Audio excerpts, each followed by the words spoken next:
Hello my dear students, welcome back to the channel. आज की इस वीडियो में हम क्लास 9th कौशल विकास का चैप्टर नंबर 1 जिसका नाम है इंट्रोडक्शन टू एग्रीकल्चर प्रैक्टिसेस उसे आगे कंटिन्यू करने वाले हैं। वीडियो को शुरू करने से पहले मैं आपको कुछ चीजें बता देना चाहती हूँ। पहला तो मुझे आपको ये बताना है कि हम इस चैप्टर का part 1 and part 2 already cover कर चुके हैं। अभी जो वीडियो आप देख रहे होंगे ये पार्ट 3 है इस चैप्टर का। पार्ट 1 एंड पार्ट 2 में हम बहुत सी बेसिक चीजें ऑलरेडी डिस्कस कर चुके हैं। हमने जैसे ये क्रॉप कैलेंडर डिस्कस कर लिया था कि किस तरह फार्मर्स रिसर्चर्स इसे यूज करते हैं और बनाते हैं। हमने इंट्रोडक्शन काफी डिस्कस की थी। वैल्यू चेन के बारे में हमने समझा था कि किस तरह हर एक स्टेप पे वैल्यू ऐड होती है। पोर्टफोलियो मैंने आपको बताया था, बिकॉज पोर्टफोलियो आई थिंक आपके टीचर्स भी आपको देंगे बनाने के लिए, तो आपको बहुत यूजफुल हो सकता है। आप इसे एक रेफरेंस की तरह देख सकते हैं। एग्रो क्लाइमेटिक रिलेशनशिप क्या होता है, कैसे काम करता है, इन सब चीजों के बारे में हमने बहुत अच्छे से यहाँ पे जाना था। आगे हम बात करें, कैसलेट भी हमने पढ़ लिया था। लद्दाख का कैसलेट था ये, जो आपको एनसीईआरटी में गिवन था। ये सारी चीजें हम डिस्कस कर चुके हैं। कुछ एक्टिविटीज थी जिसमें मिट्रोलॉजिकल लैब आपको अपनी खुद बनानी थी। उसमें हमने रेन गॉज पढ़ा था, ड्राई वेट बल्ब थर्मामीटर पढ़ा था और विंड वेन पढ़ा था, है ना। मैंने आपको कुछ अपनी तस्वीरें भी ऐड करके दिखाई थी। मुझे ऐसा लग रहा था कि एनसीईआरटी ने शायद बहुत अच्छी तस्वीरें नहीं बनाई हैं, तो इस वजह से मैंने कुछ अपनी ऐड तस्वीरें करके आपको वो अच्छे से समझाने की कोशिश की थी। अभी आज जहां से हमने शुरू करना है वो आपका पोर्शन होने वाला है ये टास्क। टास्क जो हमने सॉइल को टेस्ट करके परफॉर्म करना है, और सॉइल को टेस्ट करके हम कुछ कंक्लूजन्स निकालेंगे, कुछ चीजें समझेंगे, वो यहाँ पे हमने डिस्कस करनी है। अच्छा, तो यहाँ तक पहले हम पढ़ चुके हैं। मैं आपको ये बता दूं कि अगर आप गलती से डायरेक्टली पार्ट 3 में आ चुके हैं तो आप पार्ट 1 और पार्ट 2 को पहले अच्छे से पढ़िएगा, उसके बाद आप इस पार्ट को समझिएगा, तो आपको हर एक चीज अच्छे से क्लियर हो जाएगी। एंड अभी मैं पार्ट में बना रही हूँ, उसके बाद मैं एक 1 शॉट लेक्चर लेके आऊंगी जिसमें मैं बहुत क्रिस्प और बहुत जल्दी ये सारा चैप्टर कंप्लीट करा दूंगी एक सिंगल वीडियो में। तो आप कमेंट सेक्शन में मुझे जरूर बताइएगा अगर आप ऐसा चाहते हैं कि वो जो 1 शॉट वीडियो है वो सभी चैप्टर्स की आ पाए। ओके। अगेन अपनी नोटबुक, अपना पेन और अपनी एनसीईआरटी साथ लेकर बैठिएगा। और इस वीडियो को देखने के बाद, इस लेक्चर को देखने के बाद आपको किसी भी तरह का कोई कंफ्यूजन इस टॉपिक से रिलेटेड नहीं रहने वाला है, आई कैन गारंटी यू। तो चलिए, 3 मिनट हमारे लगभग होने वाले हैं। शुरू करते हैं हम अपना आज का टॉपिक, जो कि हमें शुरू करना है टास्क से। यहाँ पे जिस टास्क की बात की गई है वो मेसन जार टेस्ट है। ओके। यहाँ बताया गया है कि टेस्टिंग ऑफ सॉइल करना है हमें। हमें सॉइल को, मिट्टी को टेस्ट करना है उसके क्ले के लिए और उसकी सैंड की परसेंटेज के लिए, कि कितना सॉइल में क्ले है, कितना सैंड की परसेंटेज उसमें अवेलेबल है, उस चीज के बेसिस पे हमें सॉइल को टेस्ट करना है। यहाँ पे लिखा है कि understanding soil texture and pH, soil का जो टेक्सचर है उसे समझना और सॉइल की पीएच को समझना is another crucial step in evaluating soil की हेल्थ, है ना। अगर हम सॉइल की हेल्थ को इवैल्यूएट करना चाहते हैं कि सॉइल की हेल्थ अच्छी है, बुरी है, किस तरह की सॉइल की हेल्थ हमारे पास है, तो सॉइल की हेल्थ को इवैल्यूएट करने के लिए हमें सॉइल टेक्सचर को और पीएच को समझना बहुत जरूरी हो जाता है। Soil texture is determined by the amount of sand, silt and clay. हम अभी आगे देखेंगे सैंड सिल्ट क्ले क्या होता है, बट आप ये अभी समझ लीजिए कि सॉइल का जो टेक्सचर होता है ना, कि सॉइल किस टेक्सचर की है, वो डिटरमाइन होता है, वो हम पता लगा सकते हैं कि उसमें कितनी सैंड है, कितनी सिल्ट है, कितनी क्ले है, उसके बेसिस पे, है ना। मतलब आपका कहने का मतलब ये है कि सैंड, सिल्ट और क्ले को मेजर जब हम करते हैं तो उसको मेजर करने के बाद हम बता पाते हैं कि सॉइल का टेक्सचर कितना अच्छा है, कितना बुरा है, या किस तरह का है ना। यहाँ पे बात की गई, सैंड जो होता है वो लार्जेस्ट पार्टिकल होता है, सिल्ट जो होता है थोड़ा मीडियम साइज का पार्टिकल होता है, और जो क्ले होता है वो बिल्कुल छोटा पार्टिकल होता है। आप अपने घरों में बाहर फील्ड वगैरह होती होंगी, है ना, कोई फार्म वगैरह होती होगी, तो मान लिया अगर आप वहां रेत देख रहे हैं, है ना, रेत, सैंड को हिंदी में रेत कहा जाता है। तो जैसे आप रेत देख पा रहे हैं, तो रेत का एक कण जब आप उठाएंगे ना, तो वो एक सैंड का पार्टिकल होगा बेटा, है ना, एक सैंड का पार्टिकल। तो वैसे अगर आप यूजुअली देखेंगे तो वो सैंड का पार्टिकल कितना छोटा होता है, मतलब कितना सा छोटा होता है वो। तो आप इमेजिन करिए कि सैंड से भी छोटा सिल्ट है और सिल्ट से छोटा क्ले है, तो क्ले कितना छोटा है। आगे मैं आपको एक तस्वीर दिखाऊंगी तो आपको ज्यादा अच्छे से क्लियर होगा। आगे बढ़ते हैं। Soil texture affects how well the soil holds water.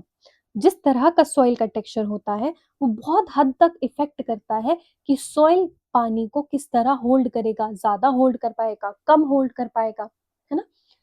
और न्यूट्रिएंट्स किस तरह हो पाएंगे, है ना, न्यूट्रिएंट्स कितने सॉइल होल्ड कर सकता है और कितने प्लांट को प्रोवाइड कर सकता है, and how easily root can grow in it, और कितने बेहतर तरीके से उस सॉइल के अंदर रूट ग्रो कर पाते हैं। आगे लिखा है you can assess soil texture through a mason jar test. आप जो सॉइल का टेक्सचर असेस कर पाते हैं, सॉइल के टेक्सचर का पता लगा पाते हैं, वो टेस्ट के थ्रू कर पाते हैं जिसका नाम होता है मेसन जार टेस्ट, है ना। और मेसन जार टेस्ट अभी हम देखेंगे फिगर 1.7 में, है ना। ये आपको दिखा रहा है, ये आपको शो करेगा, क्या शो करेगा, मेसन जार टेस्ट के बारे में। देखते हैं हम क्या होता है मेसन जार टेस्ट, थोड़ा समझते हैं इसे। आसान है, ज्यादा मुश्किल नहीं लगेगा आपको। देखते हैं, पहले हमारे पास ये जार प्रेजेंट है ना। जार में हमने डाली है थोड़ी सी मिट्टी। ओके, क्या लिखा है यहाँ पे, fill the transparent jar halfway with soil. आधी इसको आप लगभग, आधी या उससे थोड़ी सी कम आप इसे मिट्टी से भर देंगे। जो भी मिट्टी आपने टेस्ट करनी है, आपके फील्ड की मिट्टी या कहीं की भी, आपके स्कूल की आप मान लें टेस्ट कर रहे हैं, तो जो भी मिट्टी आपको टेस्ट करनी है वो मिट्टी आप इसमें आधी भर देंगे इस जार में, है ना। फिर ये आपका फर्स्ट स्टेप हो गया। अब आपके सेकंड स्टेप में आपने क्या करना है, आपने इसमें डालना है पानी, थोड़ा सा H2O डालेंगे, पानी डालेंगे। पानी डालने के बाद साथ साथ आप डालेंगे लिटिल डिश सोप। अब आप पूछेंगे डिश सोप क्या होता है मैम? डिश सोप होता है जो आप अपने घरों में यूज करते होंगे ना, जिससे आप सब्जियां बोल रही हूँ मैं, जिससे कि बर्तन आप साफ करते हैं, है ना। गंदे हो जाते हैं बर्तन या आप यूज कर लेते हैं उन बर्तनों को, तो वो खराब मतलब गंदे से हो जाते हैं, तो उन्हें साफ करने के लिए हम एक सोप यूज करते हैं। वो लिक्विड टाइप सोप होता है, आपने देखा होगा, विम टाइप वगैरह का होता है। तो उसे हम डिश लिक्विड वाला सोप, मतलब उसे आप डालेंगे इसमें, है ना, पानी के साथ, पानी और वो सोप डालेंगे। फिर उसके बाद क्या करना है, आपने शेक करना है कंटेनर को अच्छी तरह से, उसको थोड़ा सा मिक्स मिक्स करना है ताकि ये जो सारी चीजें हैं, ये तीनों चीजें अच्छे से मिक्स हो पाए। इसके बाद आप जो फोर्थ स्टेप करेंगे, ये है आपका फोर्थ स्टेप, ये वाला इमेज मैं बाद में समझाती हूँ। फोर्थ स्टेप में आप क्या करेंगे, ये जो सॉइल है ना, जो सॉइल के ऊपर आपने पानी भी डाला है जार के अंदर और थोड़ा सा डिश वाला सोप भी डाला है, तो उस जार को आप सेटल होने देंगे, आप एज इट इज रख देंगे कम से कम 24 से 48 आवर्स के लिए, है ना। 24 टू 48 आवर्स के लिए उसे ऐसे ही रहने देंगे, है ना, जार में पानी और साथ में डिश सोप, तीनों चीजों को मिला के उसको शेक करने के बाद ऐसे रहने देंगे। फिर पांचवें स्टेप पे आते हैं बेटा। अब पांचवें स्टेप में क्या होगा, आप देखेंगे एक बहुत ही मिरेकल वाली चीज। अब वो क्या होगी, वो होगी कि सैंड जो होगा ना आपके पास, वो सेटल हो जाएगा बॉटम पे, बिल्कुल नीचे नीचे यहाँ पे आपको दिखने को मिलेगा सैंड। मैं सैंड लिख देती हूँ यहाँ पे, और यहाँ उसके ऊपर silt in the middle, middle middle में ये वाला जो पोर्शन होगा, ये आपका क्या होगा, सैंड, ये होगा आपका सिल्ट। ओके, और ये वाला ऊपर क्या होगा, क्ले। ठीक है, क्या लिखा है यहाँ पे, क्ले ऑन द टॉप, ये लिखा हुआ है। Measure each layers thickness and calculate soil composition. अब आप क्या करिए, ईच लेयर की थिकनेस को मेजर करिए। आप मेजर कर सकते हैं, जैसे मान ली ये है, इतना सा पोर्शन आपके पास सैंड का था, फिर इतना पोर्शन आपके पास सिल्ट का था, इतना पोर्शन आपके पास क्ले का था। ऐसा आप मेजर कर पाएंगे, और जिस तरह आप मेजर कर पाएंगे कि कितना थिकनेस था, फिर आप उसे कैलकुलेट भी कर लेंगे कि हाँ, अगर मान लीजिए ये 2 सेंटीमीटर है, ठीक है, मैं ऐसे एग्जांपल दे रही हूँ, ये 1 सेंटीमीटर है, ये 1.5 सेंटीमीटर है ना। तो इस तरह से आप थिकनेस भी मेजर कर पाएंगे, फिर आप कैलकुलेट भी कर पाएंगे सॉइल की कॉम्पोजिशन को। अब जो मैंने आपको यहाँ पे छोड़ा था ये डायग्राम, इसको मैं थोड़ा सा एक्सप्लेन करके आपको बता देती हूँ। वेट,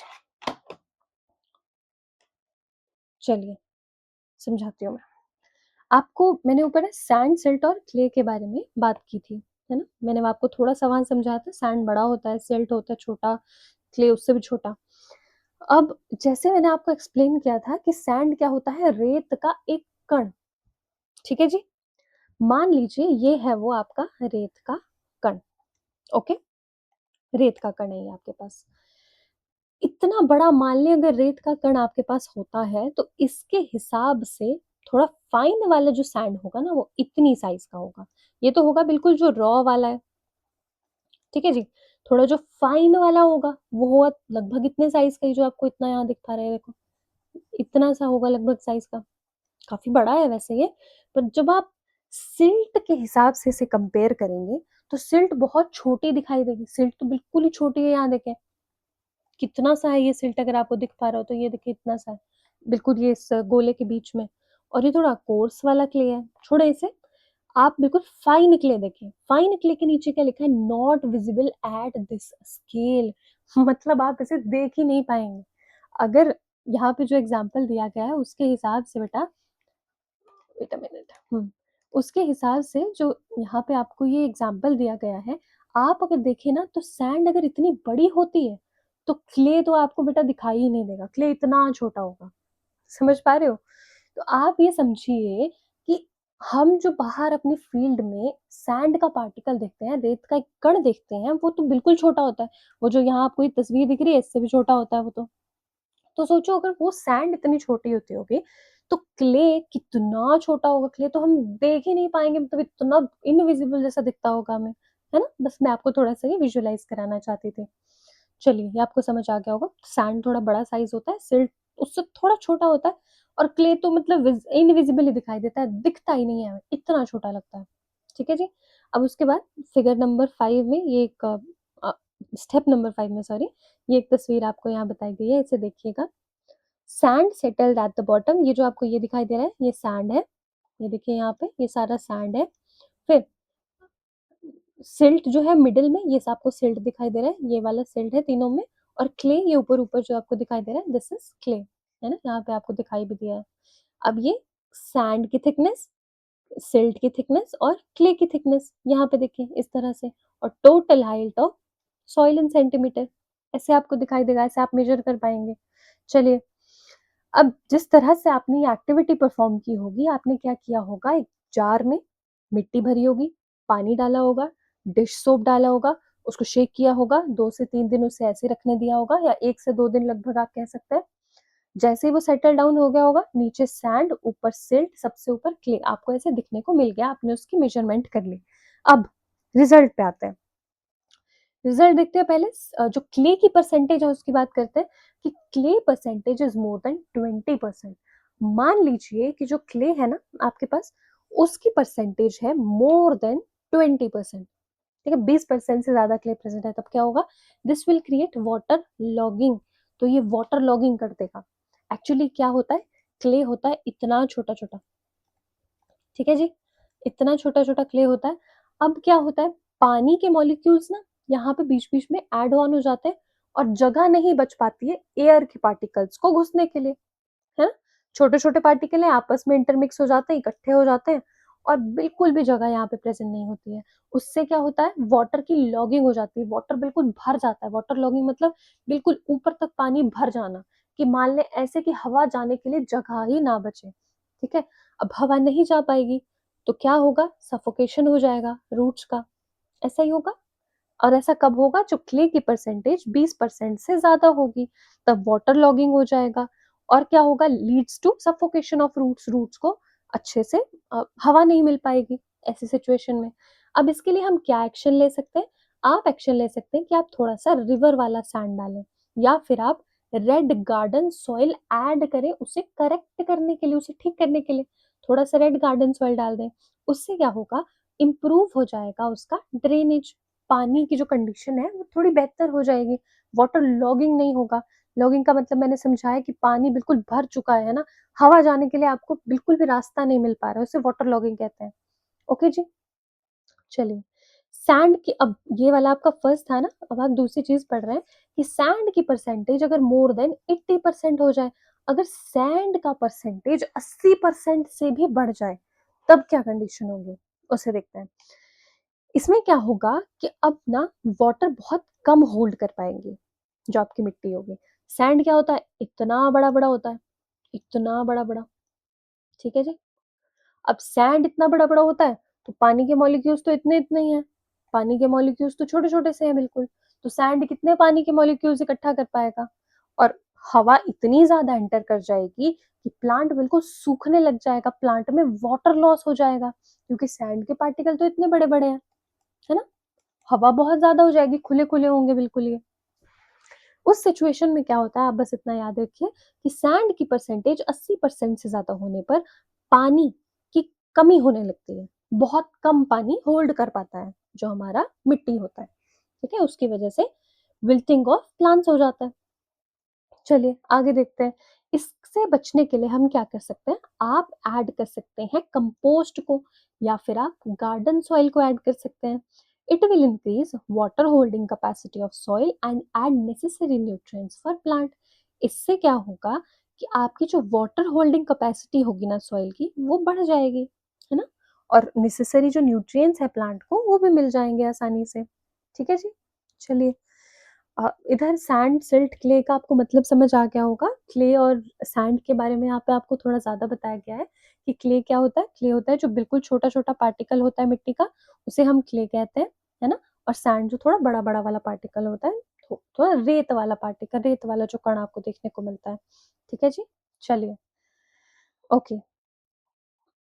आगे हम बात करते हैं पीएच टेस्ट एंड अमेंडमेंट के बारे में। मैं ऐसा मानती हूँ अभी तक कि पीएच के बारे में आपको थोड़ी-सी नॉलेज तो होगी, है ना? कि पीएच क्या होता है। पीएच एक्चुअली में डिटरमाइन करता है कि एक ऑब्जेक्ट या एक सॉल्यूशन या एक चीज़ जिसे भी आप टेस्ट कर रहे हैं, वो कितनी एसिडिक है, कितनी बेसिक है या कितनी न्यूट्रल है। कितनी तो नहीं होती, न्यूट्रल तो न्यूट्रल ही रहेगा, पर एसिडिक कितना है, अल्कलाइन कितना है ना? या फिर न्यूट्रल है, इसके बारे में हमें पीएच बताता है। थोड़ा समझते हैं पीएच को। पीएच टेस्ट एंड अमेंडमेंट के अंदर जो सॉइल की पीएच टेस्टिंग होती है ना, जब हम सॉइल में पीएच की टेस्टिंग करते हैं, वो हेल्प करता है हमें डिटरमाइन करने में कि वेदर सॉइल एसिडिक है, न्यूट्रल है या अल्कलाइन है, बेसिक है। अब अल्कलाइन, न्यूट्रल या बेसिक हमें अगर पता करना है सॉइल में, तो हम पीएच टेस्टिंग करते हैं। सिंपल सी बात है। Most plant grow in highly acidic to neutral soil. अब क्या होता है कि ज्यादातर जो प्लांट्स होते हैं, ज्यादातर तरीके के जो हमारे प्लांट्स होते हैं, वो वैसे तो न्यूट्रल सॉइल में ही ग्रो करते हैं, है ना? उन्हें ज्यादा एसिडिक चाहिए ना बेसिक चाहिए। पर अगर हल्का सा एसिडिक होता है ना, बिल्कुल हल्का सा, तो प्लांट चलो ग्रो कर जाते हैं थोड़े से एसिडिक में और न्यूट्रल न्यूट्रल में। ठीक है जी। चलिए, इसको ख्याल रखिएगा। ठीक है, जिसका पीएच रहता है 6 से 7 के आसपास। 7 आपको पता होगा न्यूट्रल का जो पीएच होता है वो 7 होता है, और 6 जो होता है वो एसिडिक होता है, बिल्कुल हल्का सा एसिडिक। तो उसमें भी प्लांट लगभग ग्रो कर ही जाते हैं। ठीक है जी। बात करें अब एसिडिक सॉइल की, तो acidic soil can make it difficult for plants to absorb certain nutrients. ठीक है। अब क्या होता है कि अगर मान लीजिए आपकी मिट्टी एसिडिक है, आपकी मिट्टी बहुत ज्यादा एसिडिक है, बहुत एसिडिक कंटेंट है आपकी मिट्टी में, तो क्या होगा कि प्लांट ना एब्जॉर्ब नहीं कर पाएंगे कुछ न्यूट्रिएंट्स को। जो कुछ इंपॉर्टेंट न्यूट्रिएंट्स प्लांट्स को चाहिए होंगे, प्लांट उन्हें एब्जॉर्ब ही नहीं कर पाएगा, मुश्किल हो जाएगी।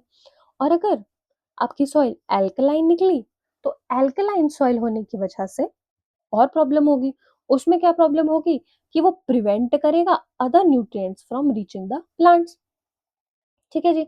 अब एल्कलाइन सॉइल होगी, तो और अगर न्यूट्रिएंट्स को प्लांट के अंदर एंटर करना होगा, तो वो उसमें दिक्कत खड़ी करेगा। मतलब आप ये समझिए कि अगर एसिडिक होगी तब भी प्रॉब्लम, एल्कलाइन होगी मतलब बेसिक होगी तब भी प्रॉब्लम।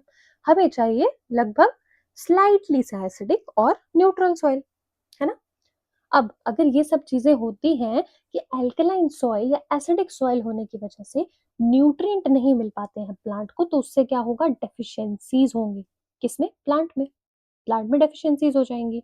अब ऐसा ही जो एक्सपेरिमेंट जिसकी वजह से आप ये टेस्ट कर पाएंगे कि क्या प्लांट में डेफिशिएंसी तो नहीं हो जाएगी सॉइल के खराब होने की वजह से, तो उसी तरह के एक एक्सपेरिमेंट को हम देखेंगे पीएच टेस्टिंग के अंदर, है ना? जो यहाँ नीचे अभी बताया गया 1.8 में। और ये पीएच टेस्टिंग होने वाली है सॉइल की, मिट्टी की। ठीक है जी। चलिए देखते हैं। स्टेप नंबर 1 बताया है हमें कि add a little distilled water to the soil sample. आपके पास एक सॉइल का सैंपल है, मान लीजिए आपके पास सॉइल का सैंपल है, आप इसमें ऐड करिए डिस्टिल्ड वाटर। ठीक है, डिस्टिल्ड वाटर जो बिल्कुल क्लियर वाटर होता है। ओके जी। आप इसमें ऐड करिए distilled water, making it a paste और स्लरी। आप इसे पेस्ट या स्लरी बना दीजिए सॉइल में डिस्टिल्ड वाटर मिला के। फिर आपने क्या करना है, इस तरह की आती है एक पीएच की स्ट्रिप, इसे पीएच स्ट्रिप बोलते हैं वैसे, है ना? पीएच स्ट्रिप यहाँ लिख देते हो। ओके, पीएच स्ट्रिप है, ये है पीएच स्ट्रिप। तो डिप करना है अब आपने पीएच स्ट्रिप को या पीएच मीटर को इनटू द स्लरी। जो ये स्लरी आपने क्रिएट करी है, इसमें आपने पीएच स्ट्रिप को डालना है। अब आपके पास पीएच स्ट्रिप को स्लरी के अंदर डालने के बाद पीएच स्ट्रिप में एक कलर आएगा। ओके, तो जो कलर आएगा, अब आप उस कलर को कंपेयर करिए, उस स्ट्रिप के कलर को कंपेयर करिए विथ अ मेजरिंग स्केल, जिसमें वो बताया गया होता है कि इस पीएच में अगर पीएच 7 है तो इस तरह का कलर होगा, 8 है तो इस तरह का कलर होगा। आप उससे कंपेयर करिए, है ना, और आइडेंटिफाई करेंगे आप सॉइल को कि वो एसिडिक है, न्यूट्रल है या एल्कलाइन है। चलिए, पहले मैं आपको ये दिखा देती हूँ कि इस तरह से आता है। आपने एक पीएच की स्ट्रिप अगर ली होगी और आप उसे किसी भी तरह के सॉल्यूशन में डालेंगे, मिट्टी में भी डालेंगे, तो उसके बाद ना पीएच स्ट्रिप इन तरह के कलर्स को दिखाएगा, ठीक है? और अगर आप चाहते हैं तो आप इसका स्क्रीनशॉट ले सकते हैं, वरना ये आपको इंटरनेट पे मिल जाएगा। क्या होता है कि इस तरह के कलर्स आपको देखने को मिलते हैं, है ना? ये ग्रीन, येलो, या ग्रीन की भी देखो कितनी शेड्स हैं, ऑलिव ग्रीन है, डार्क ग्रीन है। इस तरह के कलर्स आपको देखने को मिलते हैं जब आप पीएच स्ट्रिप को अपने डिजायर्ड ऑब्जेक्ट में से या डिजायर्ड सॉल्यूशन में से बाहर निकालेंगे, है ना? चलिए, अब देखते हैं। अब रिजल्ट है, अगर soil pH is acidic that is below 6। अब बात की जा रही है कि मान लीजिए अगर हमारी सॉइल की जो पीएच है वो है एसिडिक, वो है क्या है, बिलो 6 है, 6 से कम है। तो ऐसी सिचुएशन में हम क्या करेंगे, हम ऐड करेंगे कंपोस्ट को, ऑर्गेनिक मैटर जो हम कहते हैं, या फिर हम ऐड करेंगे वुड के ऐश को, या फिर हम लाइम और डोलोमाइट ऐड करेंगे। ये देखो, ये है आपके पास लाइम, चूना कहते हैं इसे हिंदी में, है ना? अगर आपके पास पीएच एसिडिक आ रही है, पीएच एसिडिक आपको लग पा रही है, पता कि पीएच एसिडिक है उसकी, आपकी सॉइल की, तो आप ये चीजें उसमें ऐड कर सकते हैं। इससे आपकी जो सॉइल है वो ठीक हो जाएगी। आगे बात करते हैं।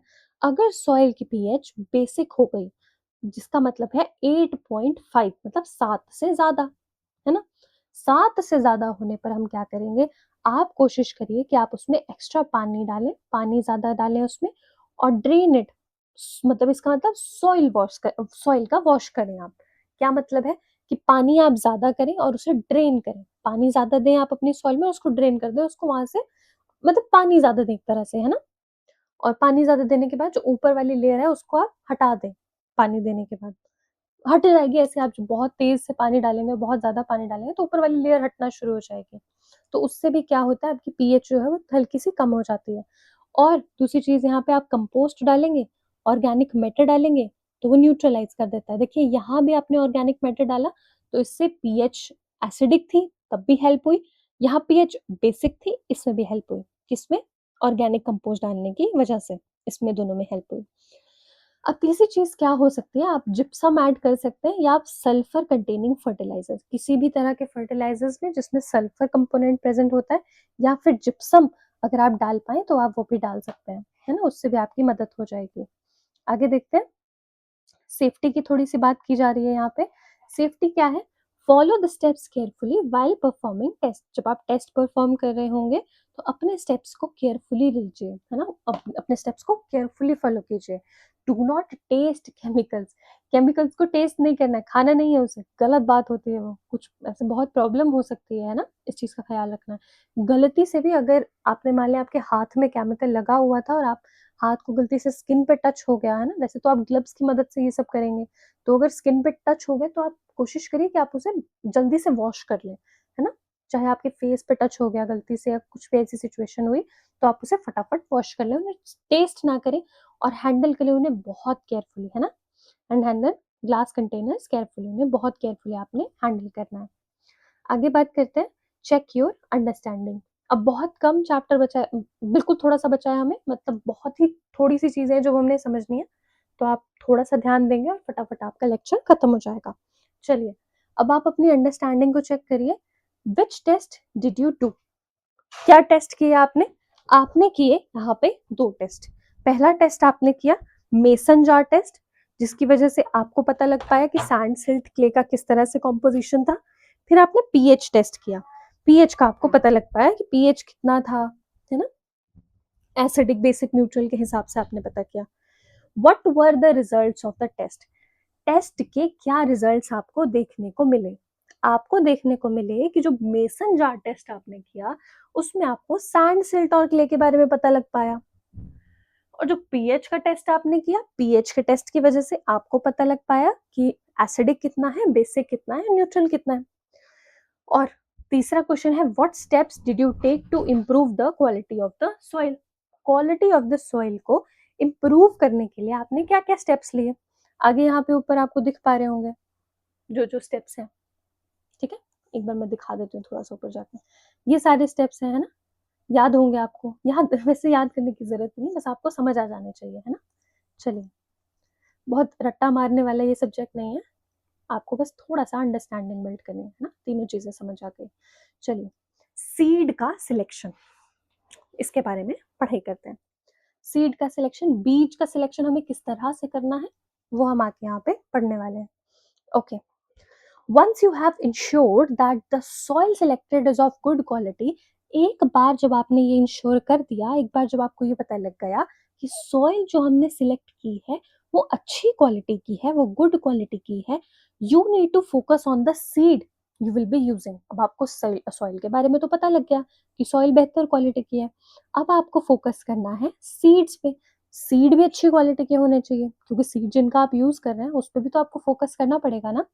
If the seed is weak और अनहेल्दी, अगर जो हमारे पास सीड है वो वीक है या वो अनहेल्दी है, the plant that grows from it will also be weak. तो दिखती सी बात है, अगर सीड वीक होगा तो प्लांट जो उसमें से ग्रो करेगा उस सीड में से वो भी वीक होगा। No matter how fertile the soil is, कोई फर्क नहीं पड़ता है कि सॉइल कितनी फर्टाइल है, कितनी अच्छी है, कोई फर्क नहीं पड़ता। No matter how fertile the soil is, seed अगर खराब है तो प्लांट भी हमारा खराब ही होगा।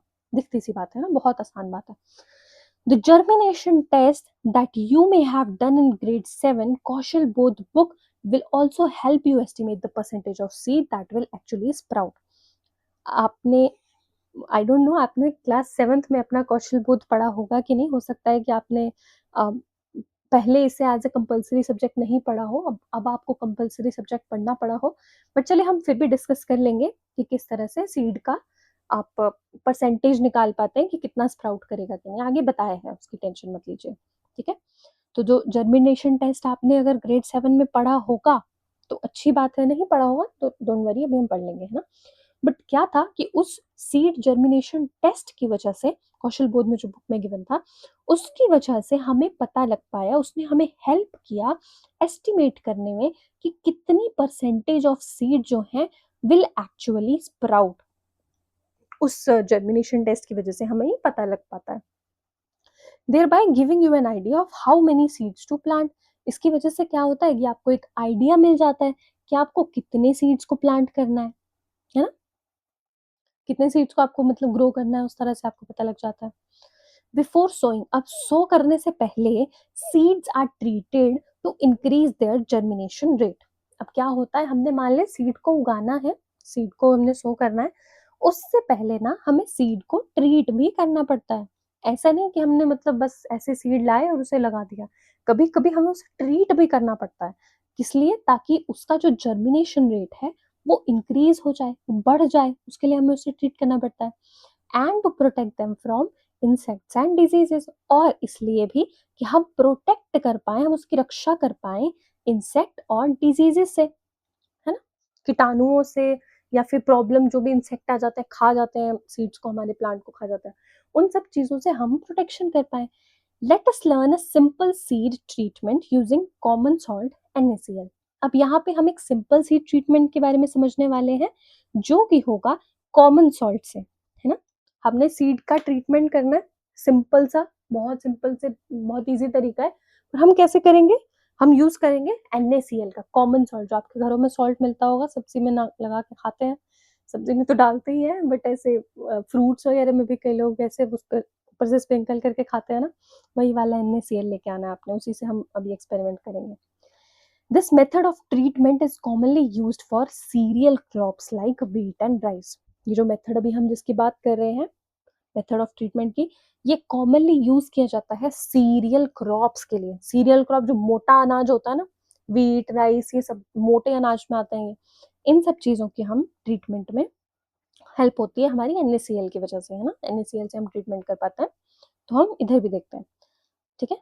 Serial crops like wheat and rice, इसमें the addition of salt in water increases the density of water. अब क्या होता है, मैं आपको मैकेनिज्म बताती हूँ कि जब हम सॉल्ट को ऐड करते हैं ना पानी में, नमक को जब हम पानी में ऐड कर देते हैं, तो वाटर की जो डेंसिटी है ना वो बढ़ जाती है, ठीक है। उससे क्या होता है, वाटर हैवियर हो जाता है, वाटर भारी हो जाता है। ऐसे भारी नहीं हो जाता है, पर वो उसकी डेंसिटी ज्यादा हो जाती है, इसलिए हम कहते हैं कि वाटर हैवी बन जाता है। सो दैट डैमेज्ड और हॉलो सीड्स फ्लोट। अब उससे क्या होता है ना, वाटर हैवी होने की वजह से, वाटर की डेंसिटी ज्यादा होने की वजह से जो डैमेज्ड क्रॉप्स होती है ना, डैमेज जो सीड होते हैं, खराब वाले सीड होते हैं, या जो हॉलो होते हैं, एक तरह से आप ये समझिए कि जो खराब सीड है बिल्कुल, है ना, वो फ्लोट करने लगता है पानी के ऊपर ऊपर, नमक वाले पानी के ऊपर ऊपर फ्लोट करने लगता है। Through this process we can easily identify non germinating seeds. और इससे क्या होता है, इस प्रोसेस की मदद से हम इजीली आइडेंटिफाई कर पाते हैं कि कौन से सीड नॉन जर्मिनेटिंग है, कौन से सीड ऐसे जो ग्रो ही नहीं करेंगे, जर्मिनेट ही नहीं होंगे, ठीक है जी। चलिए, salt water also help in removing any microbial infection on the seed coat. अब क्या होता है ना, जब हम नमक वाले पानी में अपने सीड को डालते हैं थोड़ी देर के लिए, तो उससे अगर कोई माइक्रोबियल इन्फेक्शन हमारे सीड में लगा हुआ होता है, कोई सीड किसी इस तरह की प्रॉब्लम से ग्रसित होता है, तो वो प्रॉब्लम भी सीड से चली जाती है, सॉल्व हो जाती है सीड की वो प्रॉब्लम, है ना। किसी भी तरह का माइक्रोबियल इन्फेक्शन वो रिमूव हो जाता है सीड कोट से, है ना। सीड कोट मतलब सीड का ये बाहर वाला कोटिंग, इससे रिमूव हो जाता है। इसको आपको फिगर 1.9 में बताया गया। पहले हम सीड की डोरमेंसी के बारे में पढ़ लेते हैं, ठीक है जी। देखते हैं सीड डोरमेंसी क्या होता है। Okay, seed dormancy is a natural condition, ये एक नेचुरल कंडीशन है, ठीक है। where seeds remain alive but do not germinate। जहां क्या होता है कि सीड जिंदा तो रहते हैं, ऐसा नहीं है कि सीड मर गया है, सीड तो जिंदा है, बट वो जर्मिनेट नहीं करता है ना। मतलब वो सीड से प्लांट नहीं बनाता है, उसे कहते हैं हम सीड की dormancy. This adaptation prevents seed from sprouting in unsuitable condition. अब जो ये अडेप्टेशन आपके पास आती है सीड की, सीड डोरमेंसी जो आपके पास एक अडेप्टेशन है, इससे क्या होता है, प्रिवेंट होता है सीड, सीड प्रिवेंट कर पाता है अपने आप को कि वो अनसुटेबल कंडीशन में या बाहर की कंडीशन खराब है तो वो स्प्राउट ना करे, तो वो अंकुरित ना हो, है ना। किधर, अनसुटेबल कंडीशंस में। अब अगर वो अनसुटेबल कंडीशन में स्प्राउट नहीं करेगा, तो उसके चांसेस ऑफ सर्वाइवल इंक्रीज हो जाएंगे, है ना। इंक्रीज हो जाएगा क्या, their chance of survival in adverse environment. बहुत ही खराब एनवायरनमेंट में भी उसके चांसेस ऑफ सर्वाइवल बढ़ जाएंगे। Sometimes we need to treat seeds to break we need to treat seeds to break their dormancy। और कभी कभी क्या होता है, सीड इतना डोरमेंट होते हैं कुछ सीड कि हमें उसको ट्रीट करना पड़ता है पहले, है ना। हमें उसको ठीक करना पड़ता है, उसमें ट्रीटमेंट करना पड़ता है, ताकि सीड अपनी डोरमेंसी वाले पीरियड को ब्रेक करते हैं, है ना, और वो जर्मिनेट करे। फॉर एग्जाम्पल, जैसे यहाँ बात की गई है soaking rice seed in hot water for few hours. अब जैसे कि हमें यहाँ बताया गया है कि हम सोक करते हैं राइस सीड को, चावल के सीड्स को गर्म पानी में, ओके, और कुछ घंटों के लिए, फ्यू आवर्स के लिए। while in some seeds dormancy is induced through specific processes to prevent germination during storage। अब क्या होता है, कुछ सीड्स में, in some seeds dormancy is induced through specific processes। कुछ specific processes से dormancy induce करी जाती है to prevent germination during storage, ठीक है, कि स्टोरेज के टाइम पे जो सीड है वो जर्मिनेट ना कर जाए, हमें इस चीज का ख्याल रखना पड़ता है। ओके, सीड डोरमेंसी के बारे में आपको पता लग गया होगा। सीड डोरमेंसी एक नेचुरल कंडीशन है, मैं थोड़ा सा बता देती हूँ फिर से। इसमें क्या होता है कि जो आपका सीड है वो एक ऐसी फेज में चला जाता है जहां पे वो जर्मिनेट नहीं करता, वो अपनी एक अलाइव सिचुएशन में तो रहता है पर जर्मिनेट नहीं करता।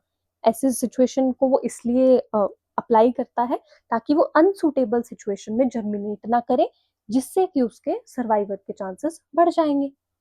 ओके, आगे देखते हैं। ये जो आपको भी टास्क ऊपर बताया गया था, जो एक्टिविटी आपको बताई गई थी कि NaCl वाले पानी में जब आप अपने सीड को डालेंगे तो उससे आपको पता लग जाएगा कि आपका सीड ठीक है या आपका सीड खराब है। उस टास्क के बारे में हम बात करें। फ्लोटिंग मेथड है ये हमारे पास, है ना। फ्लोटिंग मेथड में आपको बताती हूँ क्या है। Take 1 litre water in a bucket. आप एक बकेट ले लीजिए, उसमें लगभग 1 लीटर पानी, इससे ज्यादा कम भी ले सकते हैं, कोई बहुत प्रॉब्लम वाला वो नहीं है। पर आप अगर 1 लीटर पानी लेंगे तो उसका ख्याल रखना है कि आपने 100 ग्राम सॉल्ट लेना है उसमें। 2 लीटर लेंगे तो 200 ग्राम सॉल्ट, इस चीज का ख्याल रखना है बस, है ना। जो ये मेजरमेंट है इसका ख्याल रखना है। तो अगर मान लें कि आपने उस बकेट में 1 लीटर पानी लिया है, तो आपने उसमें 100 ग्राम आपने सॉल्ट भी डाल दिया पानी में। अब 100 ग्राम सॉल्ट में आप डालेंगे 250 ग्राम ऑफ वीट के सीड्स, है ना। 250 ग्राम वीट सीड्स आप उसमें डालेंगे, वीट वाले सीड जो होते हैं हमारे पास। अब थोड़ी देर रुकिए, शांति रखिए, 3 से 5 मिनट तक, है ना, वेट करिए।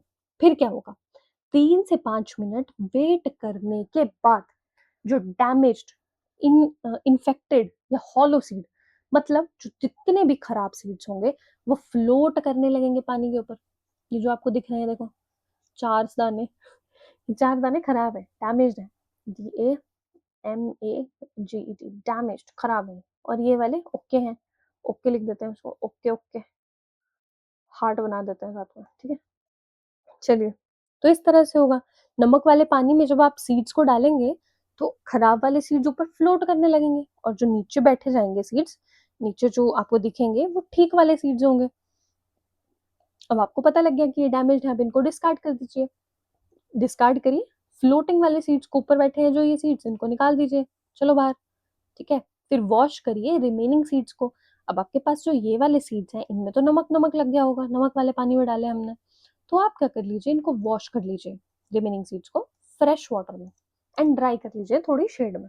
मतलब नमक वाले पानी से निकाल के उन्हें थोड़ी देर वॉश कर लो नॉर्मल पानी से, फिर फ्रेश वाटर से उनको साफ करने के बाद आप क्या करिए, शेड में उसको थोड़ी देर सुखा लीजिए, गीले गीले होंगे वो, है ना। इस तरह से आप क्या करेंगे, आप आइडेंटिफाई कर पाएंगे कि कौन से सीड जर्मिनेटिंग है और कौन से सीड नॉन जर्मिनेटिंग है, आपको पता लग जाएगा। ओके, चलिए हम देखते हैं। यहाँ पे भी आपको, आप इस तस्वीर को देख पा रहे होंगे, मैं इसी का इंतजार कर रही थी। चलिए, ये यहाँ पे आपको वीट वाले सीड्स दिख रहे हैं, है ना जी। ओके, ये आपको ऊपर दिखे फ्लोटिंग, खराब है, निकाल दो, निकाल दी हमने। उसके बाद इसको निकाल के हमने जब फेंका तो हमारे पास ये नमक वाला पानी में जो सीड था वो बच गया। अब इस नमक वाले पानी को हमने स्ट्रेनर से पहले स्ट्रेन किया, इसको साफ किया, फिर इसमें दूसरा पानी जो फ्रेश वाटर था, साफ पानी था, उससे इसको थोड़ा धोया, है ना, साफ हो गए। फिर ऐसे हमने इसे बिछा दिया ताकि ये थोड़े सूख जाएं। चलिए जी, इजी था, कोई बहुत मुश्किल नहीं था। अब बात करते हैं 1.3.3, जिसमें आता है preparing organic fertiliser and pesticide. अब आपको ऑर्गेनिक फर्टिलाइजर और पेस्टिसाइड को प्रिपेयर करना है, किस तरह से करेंगे आइए देखते हैं। ओके, इजी है, समझ आ जाएगा, टेंशन नहीं लेना। You may have prepared organic fertilizers and pesticide in middle stage. आपने अपनी मिडल स्टेज में, छोटी क्लास में, आपने देखा होगा, प्रिपेयर किया होगा ऑर्गेनिक फर्टिलाइजर और पेस्टिसाइड को, आपने पढ़ा होगा इसके बारे में। और अगर आपको नहीं पता कि किस तरह से किया जाता है तो आप रेफर कर सकते हैं कौशल बोध वाली बुक को, ग्रेड 6 की, है ना, for preparation of vermicompost, and कौशल बोध of grade 7 for preparation of liquid compost। अगर आप देखना चाहते हैं कि वर्मी कंपोस्ट कैसे बनाया जाता है तो आप एक बार रेफर कर सकते हैं कौशल बोध क्लास 6 को, है ना। क्लास 6 में फर्स्ट चैप्टर ही है आपका, उसमें आपको लग जाएगा पता।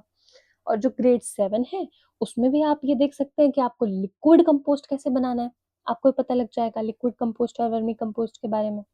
The grade 6 book also contains direction for preparation of pesticide। जो ग्रेड 6 वाली आपकी बुक है उसमें आपको डायरेक्शन दी गई है, उसमें आपको बताया गया है कि आप पेस्टिसाइड कैसे प्रिपेयर कर सकते हैं, है ना। पेस्टिसाइड मतलब पेस्ट को मारने वाला, साइड का मतलब होता है मर जाना, है ना, जैसे हमने सुसाइड सुना है। ओके, तो साइड मतलब मर जाना, डेथ हो जाना, तो पेस्टिसाइड मतलब पेस्ट की डेथ हो जाना। तो पेस्टिसाइड के बारे में भी हमने कैसे बनाते हैं वो सब हमने पढ़ा है क्लास 6 ऑफ कौशल बोध में, है ना। आगे दिया गया है the caselet shows how students of government high school did the work. अब जो नीचे आपको कैसलेट दिया गया है उसमें आपको बताया गया है कि किस तरह से गवर्नमेंट हाई स्कूल के बच्चों ने ये काम किया है ना। कैसलेट मतलब मैंने पहले भी बताया था, कैसलेट होता है केस स्टडी, ऊपर लिख देती हूँ केस स्टडी। केस स्टडी को ही हम क्या कहते हैं, कैसलेट कहते हैं।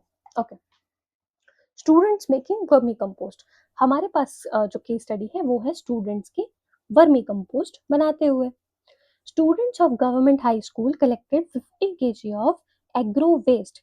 जो गवर्नमेंट हाई स्कूल के स्टूडेंट थे उन्होंने लगभग 50 किलो एग्रो वेस्ट इकट्ठा किया एंड 50 किलो काउ डंग उसको इकट्ठा किया। They filled the agro waste and cow dung in the composting bed. उन्होंने क्या किया अब कि एग्रो वेस्ट को और काउ के डंग को कंपोस्टिंग बेड पे इकट्ठा किया, लेयर बाय लेयर, है ना। एक लेयर एग्रो वेस्ट और एक लेयर एग्रो वेस्ट, बॉडी बॉडी क्या cow dung, agro waste, cow dung, इस तरह से उन्होंने इकट्ठा किया, है ना, लेयर बाय लेयर बेहतर तरीके से। Okay, in a pit dug under a green shade net, है ना। उन्होंने क्या किया था, ग्रीन शेड एक नेट था उनके पास, उसके नीचे एक गड्ढा सा बनाया था, ठीक है। नेट रखा था मतलब ऊपर से आप ऐसा रख ले, और नीचे गड्ढा था, गड्ढे में उन्होंने ऐसी लेयरिंग की थी कि मतलब पहले उन्होंने रखा था एग्रो वेस्ट के ऊपर काउ डंग, एग्रो वेस्ट, ऐसे ऐसे उन्होंने लेयरिंग करी थी। आप ऐसा भी कर सकते हैं कि दोनों को मिक्स करके आप लेयरिंग कर दे, उस तरह से आप किया जा सकता है। Worms were introduced and the pit was water to keep it moist. अब क्या हुआ कि वर्म्स जो है ना, असीनिया फेडिटा साइंटिफिक नेम होता है अर्थवर्म का, तो अर्थवर्म अब आपने या किसी और तरह के वर्म आपने इसमें इंट्रोड्यूस किए, वैसे अर्थवर्म इंट्रोड्यूस किया जाता है, आपने इसमें इंट्रोड्यूस किए पिट में, इस गड्ढे में, एंड आप इसको वाटर करते रहे, आप इसमें पानी भी देते रहे इसको मॉइस्चर रखने के लिए, है ना, ताकि इसको पानी की कमी ना हो, उसके लिए आप हल्का हल्का इसमें वाटरिंग करते रहे। They covered the pit with the gunny bag to maintain the moisture within it. अब जो ये कवर किया आपने इस पिट को, इस गड्ढे को, वो आपने कवर किया है गनी बैग के साथ। गनी बैग के साथ कवर करना क्यों जरूरी था, ताकि जो मॉइस्चर कंटेंट है वो उड़ ना जाए, है ना। और इसी में आफ्टर 6 days, 6 दिन के बाद, the vermicompost was ready to harvest. 6 दिन के बाद जो वर्मी कंपोस्ट था वो तैयार था हार्वेस्ट करने के लिए, मतलब वो बन चुका था, वो सही हो चुका था। After harvesting the students sieved it and packed it into 1 kg bag for use. जैसे उन्होंने हार्वेस्ट कर लिया, जैसे उन्हें वो मिल गया, वर्मी कंपोस्ट तैयार हो गया उनका, तो स्टूडेंट्स ने क्या किया, उसे सीव किया पहले, है ना, सीव किया मतलब उसे थोड़ा छान लिया, थोड़ा बेहतर कर लिया, और उसे पैक कर दिया 1-1 किलो के बैग्स में अपने यूज के लिए। ओके, अब आगे उन्होंने क्या किया, आगे हम बात करते हैं कि student also learn to make an organic pesticide. अब स्टूडेंट्स ने क्या किया, स्टूडेंट ने लर्न किया कि ऑर्गेनिक पेस्टिसाइड कैसे बनाते हैं। पहले तो उन्होंने वो सीखा था, कंपोस्ट, काउ डंग और एग्रो वेस्ट की मदद से सीखा था। अब उन्होंने ऑर्गेनिक पेस्टिसाइड भी बनाना सीखा। ऑर्गेनिक पेस्टिसाइड जिसे हमें दशापर्णी अर्क कहते हैं, है ना, दशापर्णी अर्क उन्होंने देखा। एज द नेम सुजेस्ट, जैसे कि आपको ये नाम पढ़ के आपको पता लग पा रहा है, नाम के बारे में हम बताते हैं। Name suggest it is an organic pesticide, ये एक ऑर्गेनिक पेस्टिसाइड है, जैसे कि आपको नाम से पता लग पा रहा होगा। मेड विद 10 डिफरेंट मटेरियल, जो कि 10 डिफरेंट मटेरियल से बना हुआ है, जिसमें आते हैं plant leaf, cow dung and cow urine, है ना। अलग अलग तरह की चीजों से ये बना हुआ है, हम आगे अभी देखेंगे, पर उसमें मेन चीजें क्या है, प्लांट लीफ, काउ डंग और cow urine. They also used locally available plant leaves like neem, karanj, custard apple, papaya, castor, marigold, lantana, bael, tulsi and hibiscus. जो भी आपको ये प्लांट यहाँ पे दिख पा रहे हैं, जो भी एनसीईआरटी ने आपको लिखे हैं, इन सभी प्लांट्स के जो लीव्स थे उनका हमने इस्तेमाल किया दशापर्णी अर्क बनाने के लिए। They first remove the leaves from the stem. उन्होंने पहले क्या किया, स्टेम से उन लीव को रिमूव किया, स्टेम से उन लीव्स को अलग अलग किया, and carefully weighed 200 grams of leave, और उन्होंने केयरफुली 200 ग्राम लीव को वे किया, उनका भार देखा, उनका वजन देखा। These were added to bucket of 20-liter capacity along with 220 gram cow dung and 500 milliliter of cow urine. अब जैसे मैंने आपको बताया कि बच्चों ने ये लीव्स देखे थे, लीव्स का उन्होंने वेट किया था लगभग 200 ग्राम। तो 200 ग्राम लीव्स का वेट करने के बाद उन्होंने क्या किया, वजन करने के बाद मतलब उन्होंने क्या किया, 20 लीटर कैपेसिटी वाले एक बकेट में ये 200 ग्राम लीव्स को डाल दिया, है ना, 20 लीटर कैपेसिटी वाले बकेट में। along with 200 ग्राम लीव्स के साथ उन्हें 220 ग्राम काउडंक भी डाला, है ना। उसके बाद 500 मिलीलीटर काउ यूरिन भी डाला, आधा लीटर काउ यूरिन भी डाला इसमें।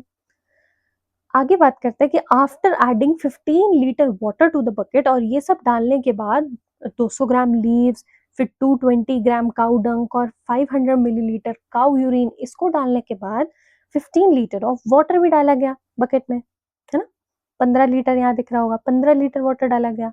दे स्टर्ड इट, उन्होंने उसे घोला, मिक्स किया अच्छे से, and kept it aside for fermentation, और फर्मेंट होने के लिए उन्होंने उसे साइड में रख दिया। और फर्मेंट उन्होंने कितने दिन किया, 30 से 40 दिनों तक, 30 से 40 दिनों तक उन्होंने उसे फर्मेंट किया। वंस इट वॉज रेडी, एक बार जब ये तैयार हो गया, दे यूज इट फॉर स्प्रेइंग, तब उन्होंने उसे स्प्रे के लिए यूज किया। और उन्होंने किस क्वांटिटी में यूज किया, 15 मिलीलीटर पर 1 लीटर ऑफ वाटर। मतलब जो आपके पास ये दशापर्णी अर्क जो आपके पास तैयार हुआ, वो हुआ 1 लीटर वाटर में आपने फर्मेंट जो किया था उसका 15 मिलीलीटर, बस उतना सा, है ना। और 15 मिलीलीटर क्या था आपके पास, 15 मिलीलीटर था फर्मेंटेड जो आपके पास सामान था उसका 200 ग्राम लीव्स। 20 मिलीलीटर वाली बकेट में आपने 200 ग्राम लीव्स लिए थे, 15 लीटर वाटर लिया था, 220 ग्राम काउ डंक लिया था, 500 मिलीलीटर काउ यूरिन लिया था, उसको किया था आपने 30 से 40 दिन के लिए फर्मेंट। और वो फर्मेंट होने के बाद बेटा 15 मिलीलीटर आपने उसका क्वांटिटी लिया, और 15 मिलीलीटर क्वांटिटी को 1 लीटर वाटर में मिलाने के बाद जो स्प्रे तैयार हुआ ना, वो है आपका दशापर्णी अर्क। ठीक है जी, ओके। ज्यादा मुश्किल नहीं था, आई थिंक आपको समझ आ गया होगा। दशापर्णी अर्क 1 लीटर वाटर में 15 मिलीलीटर फर्मेंटेड लिक्विड आपने डाला है ना। फर्मेंटेड लिक्विड हमने कैसे बनाया, मैंने आपको बता दिया, ये लीव्स को, वाटर को, काउडंग और काउ यूरिन को मिला के। ओके जी, चलिए देखो कितनी नई नई चीजें सीख रहे हैं ना मेकिंग ऑफ ऑर्गेनिक पेस्टिसाइड में। ओके, अब है सिलेक्शन ऑफ वोकेशन, बिल्कुल लास्ट है अब इसका, थोड़ा सा बचा है, आप तो बिल्कुल फटाफट हम कर लेते हैं। चलिए सिलेक्शन ऑफ वोकेशन पे आते हैं। This section will help you decide the vocation that you will take up related to working with life forms. अब आप ये जो सेक्शन है ये आपको बताने वाला है कि किस तरह के आप वोकेशन डिसाइड कर सकते हैं, है ना। इस तरह का वोकेशन आप ले सकते हैं, अडॉप्ट कर सकते हैं, जो कि रिलेटेड होगा वर्किंग विद लाइफ फॉर्म से। इस तरह की एक्टिविटी से रिलेटेड किस तरह का वोकेशन आप चूज कर सकते हैं उसके बारे में। The text book provide details of roof top gardening. अब जो आपकी टेक्स्ट बुक है वो आपको रूफ टॉप गार्डनिंग के बारे में डिटेल देती है, प्रिसीजन फार्मिंग के बारे में डिटेल देती है, as well as guidelines for mushroom cultivation. आपको मशरूम कल्टीवेशन भी सिखाया जाएगा, एक्वापॉनिक्स भी सिखाया जाएगा, पीसी कल्चर के बारे में बताया जाएगा, बैकयार्ड पोल्ट्री के बारे में सिखाया जाएगा, और नॉन टिम्बर फॉरेस्ट प्रोड्यूस के बारे में भी आपको सिखाया जाएगा इस टेक्स्ट बुक के अंदर, है ना। अभी तो हमारा पहला चैप्टर है, आगे के जब हम चैप्टर्स पढ़ेंगे तो आगे के चैप्टर्स में हमें इन सभी चीजों के बारे में डिटेल डिस्क्रिप्शन मिलने वाली है, ताकि हम अपना वोकेशन उस हिसाब से चूज कर पाए, हमें वोकेशन के बारे में पता लगेगा। बट बिफोर दैट, पर उससे पहले you need to explore vocations around yourself. पर उससे पहले आपको अपने आसपास के वोकेशंस के बारे में भी देखना पड़ेगा। ये वोकेशंस तो आपके पास अवेलेबल है ही, जब आप इस कौशल विकास को पढ़ के आगे बढ़ेंगे आपको एक आइडिया मिलेगा इन सब चीजों के बारे में। पर आप पहले देखिए कि आपके आसपास किस तरह के वोकेशन प्रेजेंट है। चलिए आगे टास्क दिया गया है exploring vocations around you. Look around you and answer the following questions. अपने आसपास देखिए और इन क्वेश्चंस के आंसर करने की कोशिश करिए। What kind of work related to agriculture practices do you observe around yourself. आप अपने आसपास किस तरह की एग्रीकल्चर एक्टिविटीज ऑब्जर्व करते हैं। You can use different sources of information, different तरह के सोर्सेज ऑफ इंफॉर्मेशन आप देख सकते हैं, जैसे कि एक्सपर्ट्स एडवाइस ले लिया, साइट विजिट कर लिया, लाइब्रेरी में पढ़ लिया, ऑनलाइन रिसोर्सेज से पढ़ लिया, स्पेसिफिक गवर्नमेंट साइट या रिपोर्ट से पढ़ लिया। आपको करना क्या है, आपको वर्क बताने हैं, इस तरह के वर्क जो रिलेटेड है एग्रीकल्चर प्रैक्टिसेस से, जो कि आप अपने आसपास ऑब्जर्व करते हैं। अब यहाँ पे मैं आपको कुछ वोकेशंस के बारे में बताती हूँ। वैसे तो ये आपको अपने आप करना है कि आप आसपास देखेंगे, आप बता पाएंगे कि किस तरह की एग्रीकल्चर प्रैक्टिसेस की जाती है, पर थोड़ा सा मैं आइडिया दे देती हूँ। पहला आप देख पाते होंगे कि खेत की जुताई करते हैं, है ना। हार्वेस्टिंग के टाइम पे या उससे पहले या उसके बाद में भी लोग करते हैं। तो खेत की जुताई यहाँ पे आप लिख सकते हैं। आप लिख सकते हैं बीज चुनना, है ना? या फिर उनको सो करना, ये भी एक हो सकता है आपके पास। इरिगेशन वाले लोग जो इरिगेशन करते हैं वो भी एक वोकेशन है। माली होते हैं ना, गार्डन में इरिगेशन करते हैं, वो एक वोकेशन है। फर्टिलाइजर जो बनाते हैं, साइंटिस्ट होते हैं, वो भी होते हैं जो साइंटिस्ट जो फर्टिलाइजर बना रहे हैं। और कभी कभी बड़े बड़े फार्म्स में एक इंसान को ही हायर कर लिया जाता है जो सिर्फ फर्टिलाइजर ही प्लांट को देता है ना? तो उस तरह भी हो सकता है। फिर कुछ लोग होते हैं वो अपने फार्म में स्पेशल हार्वेस्टिंग के टाइम पे लेबर लगाते हैं, है ना? ताकि हार्वेस्ट वो बेहतर कर पाए, हार्वेस्ट करवाने में उनकी मदद कर पाए। मतलब जो भी प्लांट्स हार्वेस्टिंग के लिए हैं उनको आप इकट्ठा कर पाए, है ना? आगे भेजने के लिए, आगे सेल करने के लिए। तो उस तरह भी आप लिख सकते हैं। और क्या हो सकता है? स्टोर और मार्केटिंग में हो सकता है। मार्केटिंग करनी है, मान लें आपके घर पे टमाटर लगे, आपने टमाटर उगाए थे बहुत सारे, तो आपने टमाटर की मार्केटिंग करनी है, लोगों को बेचना है आगे, उस तरह भी आप यूज़ कर पाएँगे। और स्टोर करना है आपने कि आप कुछ टाइम बाद उसे बेचेंगे, वो भी हो सकता है। ठीक है? ये सारी चीज़ें आपने यहाँ पे सीखी। अब आगे का क्वेश्चन आपके पास था, okay, briefly describe what the work briefly describe what the work involves. What are the inputs and what are the key processes and what are the outcomes? Okay जी। मैं आपको थोड़ा-सा एक्सप्लेन करती हूँ यहाँ पे कि वर्क इन्वॉल्व्ड तो मैंने आपको बता दिया, इनपुट यहाँ पे पूछा गया है और आपके पास पूछा गया है प्रोसेस के बारे में और तीसरा बताया गया है आपको आउटपुट के बारे में, है ना? कि आपको आउटपुट बताना है क्या होता है। पहला इनपुट जो हम लेंगे वो मान लीजिए हम लेते हैं गुड क्वालिटी सीड्स का, ओके? अगर हम गुड क्वालिटी सीड लेंगे, अगर हम इसमें काम करेंगे, तो हमारे पास जो प्रोसेस आएगा वो होगा सॉइल प्रिपरेशन, है ना? या फिर गुड क्वालिटी सीड्स के लिए सीड प्रिपरेशन। जैसे हमने बात की NaCl में हमने उसको चेक किया, जो खराब थे उसे हटा दिया और उससे हमें आउटपुट क्या मिलेगी? हमें मिलेगा हेल्दी क्रॉप, है ना? और हो सकता है पेस्ट और फर्टिलाइजर्स पेस्टिसाइड और फर्टिलाइजर्स यूज़ करेंगे हम, तो उसमें किस तरह का प्रोसेस इन्वॉल्व्ड होगा? लेबर उसमें चाहिए हमें। लेबर चाहिए ना हमें कि लोग काम कर पाएँ, चेक कर पाएँ और किस तरह की आउटपुट हो सकती है? आउटपुट हो सकती है कि हमारे पास ज़्यादा प्रोड्यूस आएगा, ज़्यादा अवेलेबिलिटी होगी। अब इनपुट में अगर हम टूल्स और मशीन्स को रखेंगे तो टूल्स और मशीन्स को रखने में प्रोसेस में हमें क्या चाहिए? हार्वेस्ट बेटर होना चाहिए, है ना? उससे हम टूल्स और मशीन्स की मदद से हार्वेस्ट बेटर कर पाएँगे, प्रोसेस को फॉलो कर पाएँगे और आउटपुट हमें क्या मिलेगा? गुड क्वालिटी फूड या फूड की सप्लाई बेटर मिलेगी। इस तरह के आप प्रोसेसेस और ये सब लिख सकते हैं। ओके जी? चलिए, मैपिंग रिसोर्सेज़ में आते हैं। Do you think it is possible for you to do the work in school? क्या आपको ये लगता है कि इस तरह का काम कर पाना आपके स्कूल में पॉसिबल है? Discuss in a group why, why not? Table 1.2 with help you decide. Table 1.2 की मदद से आप ये सब डिसाइड कर पाएँगे। चलिए देखते हैं। क्या बोला है यहाँ पे? Work related to agriculture practices around us. यहाँ पे हमने देखा था किस-किस तरह के काम अवेलेबल होते हैं, है ना? मैंने आपसे बताया था। Will you be able to complete the work in 3 months? क्या आप 3 मंथ में ये काम कर पाएँगे? हो सकता है ये काम? आई गेस हो सकता है ना? इस तरह से येस या नो में आपने बताना है। Do you have adequate space to build necessary structures? जैसे हम फार्म की बात कर रहे हैं या हम बात कर रहे हैं कि हमें कुछ उगाना है, क्रॉप हमें सो करनी है और उस तरह की चीज़ें करनी है, तो क्या आपके पास इतना सूटेबल जगह है, एडिक्वेट स्पेस है, इतनी चीज़ों का इतना स्ट्रक्चर बिल्ड करने के लिए? येस या नो में इसका जवाब आपको खुद देना है, okay? Have you identified any expert to help? क्या आपने किसी एक्सपर्ट को आइडेंटिफाई किया? क्या आपने उनसे मदद ली? क्या आपने उनसे क्वेश्चन पूछे? ये भी आप येस या नो में जवाब देंगे खुद, okay? Will you be able to manage resources needed to complete the work? क्या आप मैनेज कर पाए रिसोर्सेज को जो कि आपके वर्क के लिए नीडेड थे? मतलब आपको जैसे फर्टिलाइजर चाहिए थे, पेस्टिसाइड चाहिए थे, टूल्स चाहिए थे, क्या आप उन्हें मैनेज कर पाए? क्या आपको वो बेहतर मिल पाए? Will you be able to do real hands on work? क्या आप सच में रियल हैंड्स ऑन वर्क कर पाएंगे इस प्रोजेक्ट से? तो इसका आंसर तो मैं हाँ ही दूंगी। वैसे इन सभी का आंसर यस होगा। क्या आपने नेसेसरी स्ट्रक्चर आपको मिला? हाँ, मिला होगा। मतलब अगर आपने एक्टिविटी परफॉर्म किया आपको मिला होगा, है ना? तो टेक्निकली इन सभी का आंसर यस होगा, पर फिर भी अपने हिसाब से एक बार इन क्वेश्चंस को पढ़ना, फिर आंसर देना है यस या नो में। ओके जी? चलिए, ये तो यस या नो में होगा, पर यहाँ पे जो मैंने आपको वर्क बताए थे, आपको वो वर्क यहाँ पे लिखने हैं, है ना? मैं फिर से बोल देती हूँ, फर्टिलाइज़र देने वाला, जो फर्टिलाइजर प्रोवाइडर होता है या साइंटिस्ट होते हैं, फिर उसके बाद हार्वेस्टिंग लेबर, जो लेबर हार्वेस्ट करते हैं, स्टोर मैनेज करने वाले, उस तरह से आपने यहाँ पे जो मैंने बताया था वो सब आपने लिखना है। ओके, आगे बताया गया है portfolio. Okay, which vocation have you chosen and why, कौन सा वोकेशन आपने चूज किया और क्यों आपने चूज किया। ठीक है, इसको बाद में पढ़ते हैं, पहले वोकेशन का ये पोर्टफोलियो देख लेते हैं।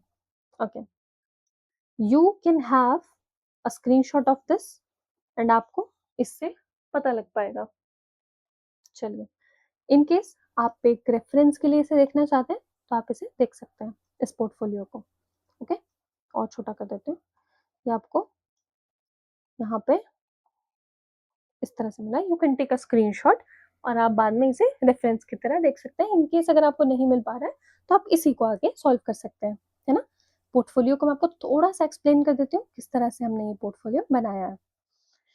नेम आएगा यहाँ पे, क्लास लिख सकते हैं, सब्जेक्ट, टॉपिक, डेट, या आपको एज इट इज ऐसे लिखना है। इंट्रोडक्शन में आप लिखेंगे I have chosen agriculture as my vocation because it is one of the best important occupation in our country. जो भी लिखा है बच्चे ने, इसके अलावा आप अगर कुछ ऐड करना चाहें कि I am very interested in agriculture activities या कुछ भी, या I love all these things, food, raw material industry, इन सब चीज़ों के बारे में स्टडी करके मुझे अच्छा लगता है, ऐसी सब चीज़ें आप कर सकते हैं।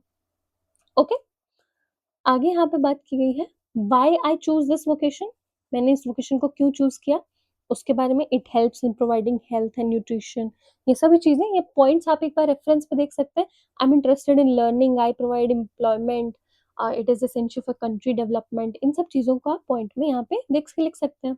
स्किल रिक्वायर्ड क्या होता है, irrigation management, agriculture tool, paste disease, hard work, patience, knowledge of soil, ये सब चीजें है ना। ओके, फिर इंपॉर्टेंस ऑफ एग्रीकल्चर के बारे में आप थोड़ा सा लिखिए। कंक्लूजन फिर आप लिखेंगे एग्रीकल्चर का इंपॉर्टेंस क्या है, फूड सिक्योरिटी के लिए, इकोनॉमी के लिए, रॉ मटेरियल के लिए, इंडस्ट्रीज के लिए, एम्प्लॉयमेंट अपॉर्चुनिटीज, ये सब है ना। फिर कंक्लूजन में आप लिख सकते हैं कि वैल्यूएबल वोकेशन है, हेल्प करता है हमारी एग्रीकल्चर प्रैक्टिसेस अंडरस्टैंड, अगर हम करेंगे तो हम अपनी फैमिली को सपोर्ट कर सकते हैं, खुद को इकोनॉमिकली सपोर्ट कर सकते हैं, फार्मिंग एक बहुत अच्छा प्रोफेशन है, I am happy with farming, इस तरह की आप चीजें लिख सकते हैं। ये पोर्टफोलियो आपके पास है। ओके, यहाँ पे क्या बताया गया इसको देखते हैं जरा। while doing work related to agriculture, agriculture का वर्क करते टाइम, एग्रीकल्चर वाला जो आप काम कर रहे होंगे उसके दौरान आपको किस चीजों का ख्याल रखना है।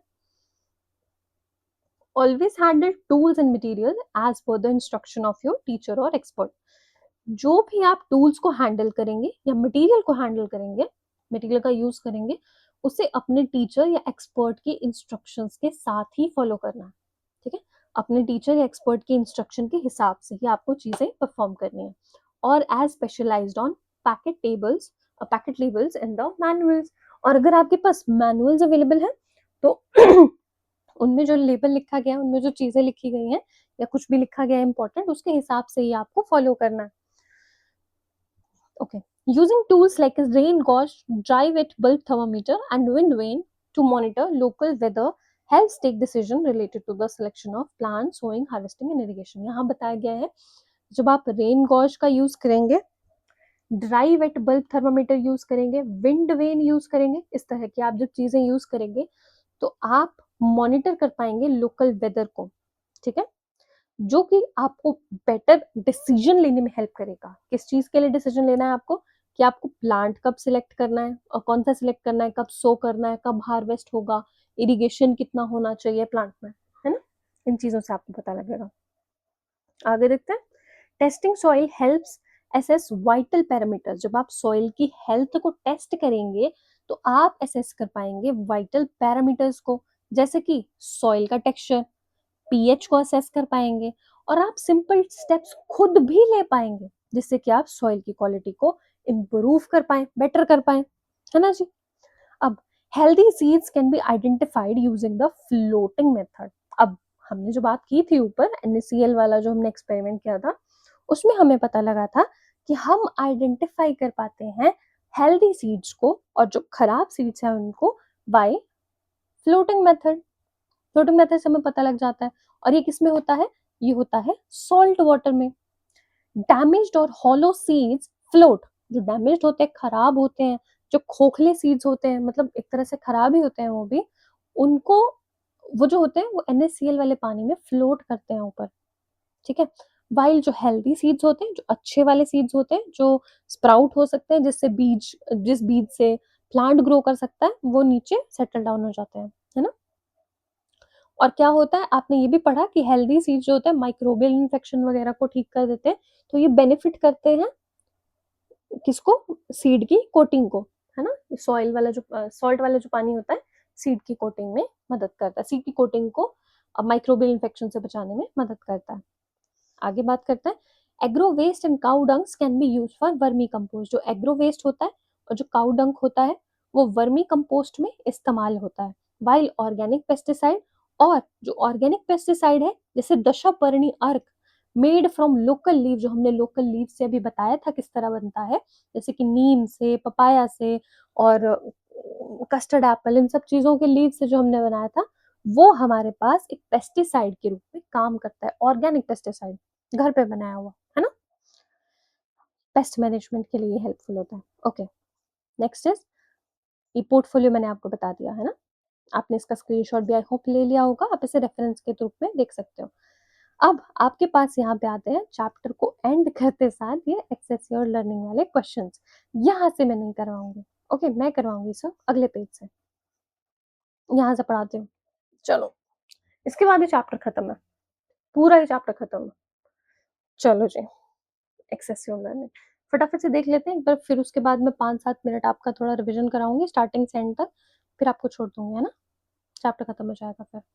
एक्सेसिव लर्निंग में, a farmer has Sandy soil, farmer की सैंडी सॉइल है जिसकी हाई एसिडिटी है, सुजेस्ट करिए कोई 2 अमेंडमेंट्स एंड एक्सप्लेन करिए how they will improve soil की क्वालिटी। 2 अमेंडमेंट्स बताने हैं और एक्सप्लेन करना है कि कैसे सॉइल की क्वालिटी इम्प्रूव होगी। ओके, हाई एसिडिटी है तो आप क्या यूज करेंगे, कैल्शियम कार्बोनेट, लाइम का यूज करेंगे, चूना यूज करेंगे, इससे क्या होगा, एसिडिटी ऑफ सॉइल डिक्रीज होगी और सॉइल की पीएच, मतलब सॉइल की पीएच जो होगी वो न्यूट्रल हो जाएगी और न्यूट्रिएंट ज्यादा अवेलेबल हो पाएंगे प्लांट्स के पास। पहला तो लाइम होगा, दूसरा होगा ऑर्गेनिक मैन्योर डाल सकते हैं, इससे कि सॉइल की फर्टिलिटी इंक्रीज होगी, वाटर होल्डिंग कैपेसिटी इंक्रीज होगी और प्रोवाइड करेगा essential nutrients to plant.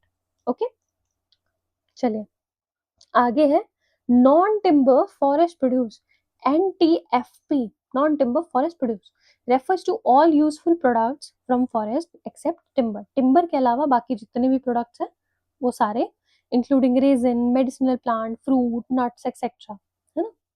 Lack is an important NTFP that is produced by a tiny insect. Lack उसी तरह का एक NTFP है, नॉन टिम्बर फॉरेस्ट प्रोड्यूस है, टिम्बर के अलावा बाकी जो भी प्रोड्यूस है वो नॉन टिम्बर फॉरेस्ट प्रोड्यूस हो जाते हैं, है ना, टिम्बर को छोड़ के बाकी सब। तो लैक उसी तरह से एक NTFP है जो कि टाइनी इंसेक्ट कीरिया लेका इसे प्रोड्यूस करती है ना, which secrete resinous substance as a protective coating on the branches of host tree. जिस भी ट्री पे वो एज अ होस्ट रहती है, वहां पे वो एक सब्सटेंस को सिक्रीट करती है जो कि प्रोटेक्टिव कोटिंग बनाता है, उसे हम लैक कहते हैं ना। Lac production is dependent upon insect population, insect की वजह से ही लैक जो है हमारे पास आ पाता है ना, लैक की पॉपुलेशन, लैक की प्रोडक्शन इंसेक्ट्स की वजह से होती है। Insect growth in turn depend on suitable host plants, okay, and a warm and humid climate। Insect की ग्रोथ, जो ये वाला इंसेक्ट है जो लैक बनाता है, इसकी ग्रोथ डिपेंड करती है ह्यूमिड क्लाइमेट पे, वार्म क्लाइमेट पे, along with और अदर फैक्टर्स जैसे कि प्लांट की ग्रोथ, हर चीज एक्सेट्रा एक्सेट्रा पे ये सब फर्क डालती है। If you were part of a team building a meteorological observatory to help monitor condition for the growth of Kyrielica, अगर आप एक meteorological observatory बनाने वाली टीम में होते, है ना, जो कि Kyrielica की कंडीशन को मॉनिटर करने वाली है, तो आप किस तरह के इंस्ट्रूमेंट्स बनाते? Which two instruments would you prioritize and why? Thermometer आप प्रायोरिटाइज करेंगे ताकि आप टेम्परेचर मेजर कर पाए कीरियालिका की ग्रोथ के लिए, जो कि वार्म कंडीशन में रहती है। ओके, हाइग्रोमीटर जो कि ह्यूमिडिटी को मेजर करता है, ह्यूमिडिटी मेजर के लिए भी आप यहाँ पे इंसेक्ट की ग्रोथ को किस तरह बेहतर करना है उसमें हेल्प कर पाएंगे। ओके, उसी तरह से आपके पास ये टेबल नंबर 1.3 आता है, इसमें आपको रेनफॉल बताया गया एक रीजन में, और रेनफॉल रिक्वायरमेंट आपको बताना है किस तरह से, कौन कौन सी क्रॉप जो है इस रेनफॉल के हिसाब से ग्रो कर पाएंगी, और इस तरह का एक डेटा आपको यहाँ पे दिया हुआ है। तो इसका आंसर भी आपको यहाँ पे मिल पा रहा होगा, ये क्वेश्चन आपको यहाँ दिख पा रहा होगा इस तरह। ओके, आप साथ-साथ स्क्रीनशॉट भी ले सकते हैं अगर आपको लग रहा है कि आपको ये क्वेश्चन के आंसर नोट डाउन करना है, तो ऐसा भी कर सकते हैं, है ना? यहाँ पे आपको ये डेटा एनसीईआरटी में ऑलरेडी गिवन था, ये सारा डेटा।